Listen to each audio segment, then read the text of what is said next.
How to turn off dark mode on Instagram. Hey everyone, if you're trying to turn off your dark mode on Instagram, just follow these steps. Open up your Instagram first and just make sure that you are logged into your account. Once you are logged in, just tap on the profile icon at the bottom right and then simply tap on the three lines at the top right corner. Once landed on your profile page, scroll down a bit on your settings menu until you find your app and media, and under this you have accessibility and translation. Open this up and you'll find dark mode right here. Now from here, if you want to turn it off, just tap on turn off. And if you want to set this to system default, you could do that as well. So right now I have light mode turned on my system.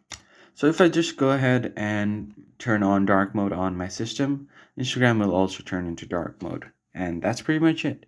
I hope this tutorial was helpful to you guys. I'll see you on the next one. Thanks for watching.